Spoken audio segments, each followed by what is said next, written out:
కేసీఆర్ ఓడిపోయి ఆయనకు ఫ్రాక్చర్ అయినాక హాస్పిటల్లో ఉంటే లోఫర్ గాళ్ళు, జోకర్ గాళ్ళు, బ్రోకర్ గాళ్ళు పోయి కేసీఆర్ను కలిసి 5 నిమిషాలు మాట్లాడొచ్చారు, ఫోటోలు దిగారు.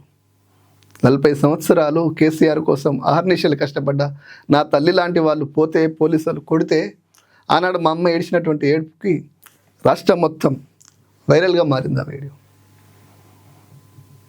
ఒక్కసారి ఆలోచన చేయాలి. ఆ రోజు కూడా నేను కేసీఆర్ని బయటకు వచ్చి కేసీఆర్ మీద కోపం పెంచుకొని కేసీఆర్ని తిట్టలే. ఎందుకు తిట్టలేదు అంటే, కేసీఆర్ తెలంగాణను ప్రేమించినంత, హరీష్ రావు తెలంగాణను ప్రేమించినంత ఇంకెవడు ప్రేమించాడు. ఒకవేళ కేసీఆర్ హరీష్ రావుల కంటే ఎక్కువ తెలంగాణను ప్రేమిస్తే ఆకుల శ్రీనివాసరెడ్డి వాళ్ళ జెండా మోయడానికి సిద్ధంగా ఉన్నాడు. నాకు వ్యక్తిగత ప్రయోజనాలు లేవు, కేవలం రాష్ట్ర ప్రయోజనాలు, రాష్ట్రం కోసం ఆలోచించే వాళ్ళ పక్షాన నిలబడి వాళ్ళతో కొట్లాడడమే నా ధ్యేయం. మళ్ళీ చెప్తున్నా మిత్రులారా, కొంతమంది తెలంగాణ ఉద్యమం అనగానే 2001 నుంచి ఏం లేరు. తెలంగాణ ఉద్యమం పీక్ స్టేజ్లో నడిచింది 2008 నుంచి 2014 దాకా. ఈ 5-6 ఏళ్ళు మాత్రమే. ఈ 5-6 ఏళ్ళు పనిచేసిన వాళ్ళే ఉద్యమకారులని నిజంగా చాలామంది బాధపడతారు. వాస్తవంగా సర్వస్వం కోల్పోయారు.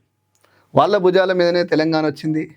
వాళ్ళు పల్లకి మోస్తేనే కేసీఆర్ ముఖ్యమంత్రి అయిండు.